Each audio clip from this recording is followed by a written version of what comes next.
Good morning everyone, myself Sahaban Arshad and I welcome you on the YouTube channel of St. Joseph Public School, Tong। हमने अपने previous lectures के अंदर adsorption topic को बहुत अच्छे से कवर कर लिया था। आज हम एक नया टॉपिक शुरू करेंगे और टॉपिक का नाम है कैटालाइसिस। ये एक ऐसा टॉपिक है जिसके बारे में आपने पहले भी सुना होगा या पढ़ा होगा। आज हम कैटालाइसिस को सही सीक्वेंस में सही तरीके से समझने की कोशिश करेंगे। क्या होते हैं कैटालाइसिस, किस तरह से ये वर्क करते हैं, क्या इनकी मैकेनिज्म होती है, इस टॉपिक के बारे में आज हम जानेंगे। तो देखिए, कैटालाइसिस की डेफिनेशन को समझने से पहले हम एक छोटा सा एग्जांपल लेते हैं, एक केमिकल रिएक्शन लेते हैं। देखिए, प्रीवियस क्लासेस में मैंने आपको बताया था कि केमिकल रिएक्शन क्या होती हैं जिसमें रिएक्टेंट किस में कन्वर्ट होता हो, प्रोडक्ट में कन्वर्ट होता हो। रिएक्टेंट को हम अगर प्रोडक्ट में कन्वर्ट करते हैं तो उस पर्टिकुलर प्रोसेस को हम केमिकल रिएक्शन बोलते हैं। ये हमने अपनी प्रीवियस क्लासेस में जाना था। अब रिएक्टेंट प्रोडक्ट में कैसे कन्वर्ट होता है? ऑब्वियस सी बात है, धीरे धीरे रिएक्टेंट का डिकम्पोजिशन होता है, यानी कि जो रिएक्टेंट की कॉन्सेंट्रेशन होती है वो डिक्रीज होती जाती है, रिएक्टेंट घटता जाता है और धीरे धीरे किसका फॉर्मेशन होता है? प्रोडक्ट का फॉर्मेशन होता है, यानी कि प्रोडक्ट की कॉन्सेंट्रेशन उस पर्टिकुलर प्रोसेस में बढ़ती जाती है, रिएक्टेंट कंज्यूम होता जाता है और प्रोडक्ट का फॉर्मेशन होता जाता है। इसे हम केमिकल रिएक्शन बोल सकते हैं। ठीक है, एक और चीज़ होती है, क्या रिएक्टेंट से प्रोडक्ट बनने में टाइम का कोई रोल होता है? ऑब्वियस सी बात है, अगर रिएक्टेंट जल्दी जल्दी बहुत अच्छी स्पीड के साथ प्रोडक्ट में कन्वर्ट हो रहा है तो हम क्या बोलेंगे? रेट ऑफ रिएक्शन काफ़ी फास्ट है, यही बोलेंगे। और अगर रिएक्टेंट बहुत धीरे धीरे कंज्यूम हो रहा है, स्लोली कंज्यूम हो रहा है और रिएक्टेंट से प्रोडक्ट बनने में टाइम लग रहा है तो हम क्या कहेंगे कि रेट ऑफ रिएक्शन काफ़ी लो है। ऑब्वियस ही बात है, किसी भी केमिकल रिएक्शन के बारे में आप क्या चाहेंगे? इसकी रेट ऑफ रिएक्शन अच्छी हो, यानी स्पीड अच्छी हो, या रेट ऑफ रिएक्शन कम हो, यानी रिएक्शन होने की जो स्पीड है वो कम हो। ऑब्वियसली आप क्या चाहेंगे कि रिएक्शन जितना जल्दी हो जाए, जितनी फास्ट हो जाए उतना अच्छा होगा। तो अब एक केमिकल रिएक्शन का हम एग्जाम्पल लेते हैं, उसके बाद हम समझेंगे कि इसमें कैटालाइसिस क्या होता है और कैटलिस्ट का क्या रोल होता है। देखिए, पोटेशियम क्लोरेट की अगर बात करें तो पोटेशियम क्लोरेट होता है KClO3। KClO3 ये एक क्या होता है? प्रोडक्ट होता है। अगर हम इसके डिकम्पोजिशन रिएक्शन की बात करें, डिकम्पोज करना यानी कि दो अलग अलग या दो से ज़्यादा अलग अलग प्रोडक्ट्स में तोड़ना, जब हम इसका डिकम्पोजिशन करते हैं तो हमें लगभग 653 से 873 केल्विन टेम्परेचर लेना पड़ता है। जब हम इस टेम्परेचर के ऊपर इसको डिकम्पोज करते हैं तो कुछ टाइम के बाद, सपोज कीजिए 15 मिनट के बाद या 20 मिनट के बाद, ये डिकम्पोज हो जाता है किसमें? KCl में, और साथ में रिलीज होती है ऑक्सीजन। देखिए, इसको हमने डिकम्पोजिशन रिएक्शन क्यों बोला है? क्योंकि KClO3 जो कि एक सिंगल प्रोडक्ट था वो दो अलग अलग प्रोडक्ट में टूट गया, डिकम्पोज हो गया। ठीक है, मुझे ये बताइए इसमें कितने मिनट लगे? सपोज कीजिए इसमें लगे हमें 20 मिनट्स। ठीक है, और कितना टेम्परेचर लगा? 653 to 873 kelvin temperature was required. ठीक है, अब मुझे ऐसा लगा, ऐसा फील हुआ कि ये प्रोसेस काफ़ी धीमा है और इसके लिए मुझे बहुत ज़्यादा एनर्जी की ज़रूरत पड़ रही है, काफ़ी टेम्परेचर देना पड़ रहा है। तो क्यों ना मैं कुछ ऐसा करूं, कोई ऐसी चीज़ यूज़ करूं जिससे मेरी रिएक्शन की प्रोसेस आसान हो जाए और थोड़ी फास्ट हो जाए। तो अब मैंने क्या किया, इस पोटेशियम क्लोराइड, ये केस नंबर 1 है जहां पर मैंने पहला रिएक्शन कराया है। अब मैंने क्या किया, केस 2 लिया, सेम केमिकल रिएक्शन में करवाने जा रहा हूं, कोई चेंज नहीं होगा। सिर्फ एक चेंज इसमें मुझे करना पड़ेगा कि अब मैंने इसमें क्या डाल दिया? मैंगनीज का ऑक्साइड डाल दिया। मैंगनीज ऑक्साइड डालते ही ये प्रोसेस पहले से काफ़ी फास्ट हो गई और जो रिक्वायर्ड टेम्परेचर था वो 453 केल्विन से 633 केल्विन पर आ गया और डिकम्पोजिशन हो गया पोटेशियम क्लोरेट का। और इस बार सपोज कीजिए कि मुझे टाइम लगा 5 मिनट। क्या दोनों रिएक्शन के अंदर कोई डिफरेंस आया? डेफिनेटली दोनों रिएक्शन के रिएक्टेंट भी सेम है, दोनों रिएक्शन के प्रोडक्ट भी बिल्कुल सेम है, लेकिन कुछ डिफरेंस हमें यहाँ पर देखने को मिलेंगे। पहला है टेम्परेचर का और दूसरा है टाइमिंग का। यानी जब मैं क्या नहीं कर रहा था, मैंगनीज का ऑक्साइड यूज़ नहीं कर रहा था, मैंगनीज का ऑक्साइड यूज़ नहीं कर रहा था तो ये रिएक्शन काफ़ी धीमे धीमे हो रही थी और इसमें मुझे काफ़ी ज़्यादा एनर्जी की रिक्वायरमेंट हो रही थी। लेकिन जैसे ही MnO2 मैंने इस रिएक्शन के अंदर डाला वैसे ही रिएक्शन फास्ट होने लगी, तेज़ी से होने लगी और जो एक्टिवेशन एनर्जी रिक्वायर्ड थी यानी जो टेम्परेचर रिक्वायर्ड था वो भी काफ़ी नीचे आ गया। इसका मतलब क्या हुआ, यहाँ पर मैंगनीज के ऑक्साइड का काफ़ी ज़्यादा इंपॉर्टेंस है इस रिएक्शन के अंदर और एक्चुअल में यहाँ पर क्या हो रहा है, मैंगनीज का oxide as a catalyst use कर रहा है, यानी कि MnO2 ने इस केमिकल रिएक्शन की रेट को एनहेंस कर दिया है। तो एक्चुअली में कैटेलाइसिस क्या होता है या कैटलिस्ट क्या होते हैं? Catalyst are substances which alter the rate of a chemical reaction and themselves remain chemically unchanged. इसका मीनिंग क्या होगा, देखिए जब हमने MnO2 यूज़ किया, ठीक है, तो हमारे रिएक्टेंट और प्रोडक्ट में कोई फर्क नहीं आया, रिएक्टेंट भी हमारे सेम रहे और प्रोडक्ट भी हमारे सेम रहे। क्या ऐसा हुआ कि मैंने इसके अंदर MnO2 डाला तो MnO2 ने इससे रिएक्शन कर लिया हो और प्रोडक्ट में हमें कहीं ना कहीं MnO2 या मैंगनीज या ऑक्सीजन नजर आ रहा हो? तो ऐसा नहीं है, यानी MnO2 अभी भी रिएक्शन में बना हुआ है। रिएक्शन कंप्लीट होने के बाद, रिएक्टेंट से प्रोडक्ट बनने के बाद भी MnO2 अभी भी रिएक्शन में मौजूद है, एज इट इज, जैसे पहले था वैसा का वैसा। यानी इसने क्या किया, खुद केमिकल रिएक्शन का ये हिस्सा नहीं बना, इसने पार्टिसिपेट नहीं किया इस केमिकल रिएक्शन के अंदर, ना ये रिएक्टेंट का हिस्सा बना ना ही ये प्रोडक्ट का हिस्सा बना, यानी ये अनचेंज्ड रहा। तो ऐसे सब्सटेंस जो किसी केमिकल रिएक्शन में खुद तो अनचेंज्ड रहते हैं, जैसे थे वैसे के वैसे बने रहते हैं, लेकिन रेट ऑफ रिएक्शन को, रिएक्शन की स्पीड को एनहेंस कर देते हैं या अल्टर कर देते हैं, ऐसे सब्सटेंस क्या कहलाते हैं? कैटलिस्ट कहलाते हैं। और इस प्रोसीजर को हम क्या कहते हैं? कैटालाइसिस कहते हैं। यहां पर हमने अल्टर वर्ड क्यों यूज किया है ये भी देखना पड़ेगा।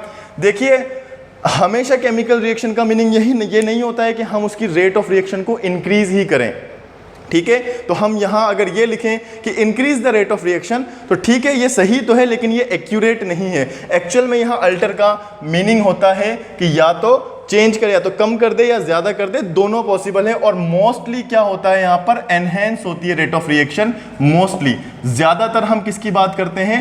रेट ऑफ रिएक्शन को इंक्रीज करने की बात करते हैं, इसीलिए हम यहाँ अल्टर की जगह एनहेंस भी लिख सकते हैं, ठीक है। अब कैटालाइसिस के प्रोसेस के अंदर किस तरह से रेट ऑफ रिएक्शन बढ़ती है या घटती है, या एक कैटलिस्ट का क्या रोल होता है, उसे समझने के लिए मैं एक छोटा सा ग्राफ प्लॉट कर रहा हूं।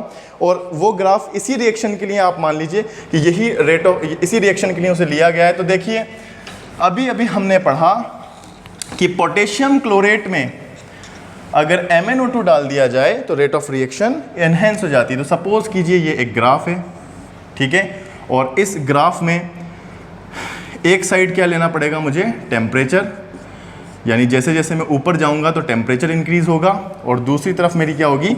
रेट ऑफ रिएक्शन, ठीक है।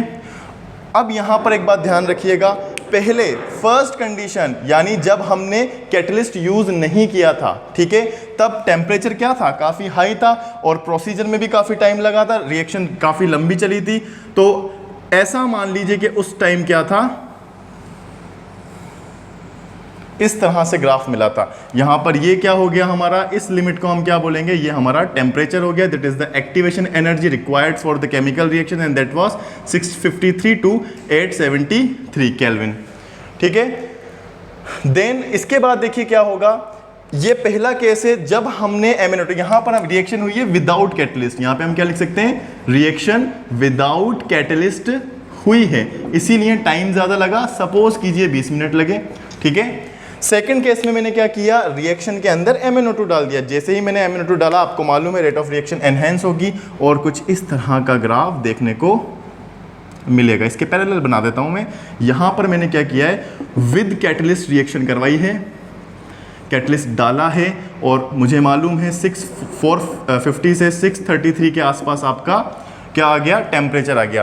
क्या इन दोनों ग्राफ में कोई डिफरेंस देखने को मिल रहा है? कुछ बेसिक डिफरेंस है जो दोनों में है। पहले वाले ग्राफ को देखें अपन, फर्स्ट वाले ग्राफ को, विदाउट कैटलिस्ट वाले ग्राफ को देखें, तो आपको साफ लग रहा है कि इसमें एक लॉन्ग पाथ के थ्रू, एक लंबे पाथ के थ्रू रिएक्टेंट किस में कन्वर्ट हुआ है? प्रोडक्ट में कन्वर्ट हुआ है। रिएक्टेंट से प्रोडक्ट तक जाने का जो पाथ है वो काफ़ी लंबा है, ठीक है, तो मैं लिख सकता हूं without catalyst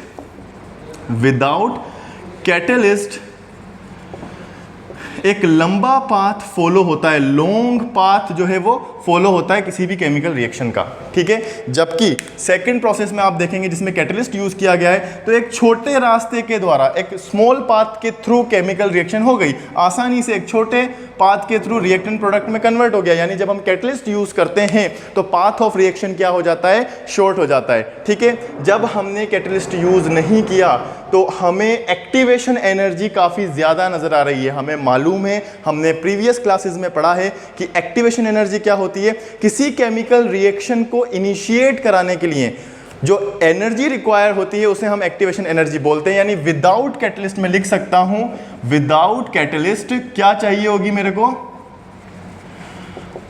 high activation energy is required, ठीक है। लेकिन जैसे ही मैं कैटलिस्ट यूज करूंगा, क्या मुझे जो एक्टिवेशन एनर्जी है वो डाउन नहीं आ जाएगी, तो एक्टिवेशन एनर्जी काफ़ी डाउन आ जाएगी। That is the second difference.